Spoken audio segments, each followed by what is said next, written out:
Alkisah, suatu kali Kiai Kolil, Bangkalan, Madura, mengatakan kepada santrinya, "Tolong buatkan aku kurungan ayam jago, sebab besok akan ada jagoan dari tanah Jawa yang datang ke sini."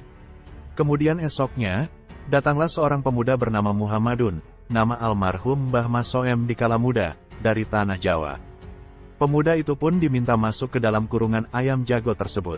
Dengan penuh pasrah dan ketundukan terhadap gurunya, pemuda itu pun masuk dan duduk berjongkok ke dalam kurungan ayam jago tadi. Kiai Kolil kemudian berkata kepada segenap santri beliau, "Inilah yang kumaksudkan sebagai ayam jago dari tanah Jawa, yang kelak akan menjadi jagoan tanah Jawa." Ini merupakan kisah nyata. Penulis kutip dari sinopsis buku manakib Mbah Masoem Lasem. Mbah Masoem diperkirakan lahir pada tahun 1868. Beliau adalah anak bungsu pasangan Ahmad dan Kosimah.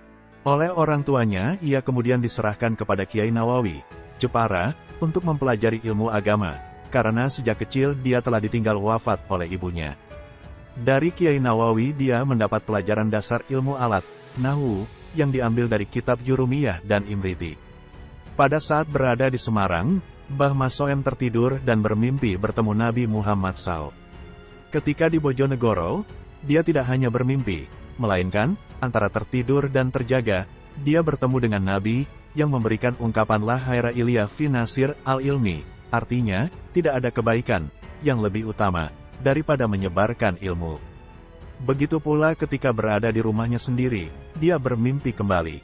Dalam mimpinya, ia bersalaman dengan Nabi Muhammad SAW, yang berpesan, "Mengajarlah, segala kebutuhanmu insya Allah akan dipenuhi semuanya oleh Allah." Di kemudian hari, Mbah Masoem menjadi ulama besar yang dikenal memiliki banyak karomah. Karomah Mbah Masoem. Suatu hari, datang 9 orang tamu ke Lasem. Mereka ingin berjumpa dengan Mbah Masum. Namun, karena tuan rumah sedang tidur, Ahmad, seorang santrinya, menawarkan apa perlu Mbah Masum dibangunkan. Ternyata mereka menolak. Lalu mereka semua, yang tadinya sudah duduk melingkar di ruang tamu, berdiri sambil membaca sholawat, kemudian berpamitan. "Apa perlu Mbah Masoem dibangunkan?" tanya Ahmad sekali lagi. "Tidak usah," ujar mereka serempak, lalu pergi. Rupanya saat itu Mbah Masoem mendusin dan bertanya kepada Ahmad perihal apa yang baru saja terjadi. Setelah mendapat penjelasan, Mbah Masoem lekas meminta kepada Ahmad agar mengejar tamu-tamunya. Tapi apa daya, mereka sudah menghilang, padahal mereka diperkirakan baru sekitar 50 meter dari rumah Mbah Masoem. Ketika Ahmad akan melaporkan hal tersebut, Mbah Masoem, yang sudah bangun tapi masih dalam posisi tiduran, mengatakan bahwa tamu-tamunya itu adalah wali sangat dan yang berbicara tadi adalah Sunan Ampel. Setelah mengucapkan kalimat tersebut, Mbah Masum tertidur pulas lagi.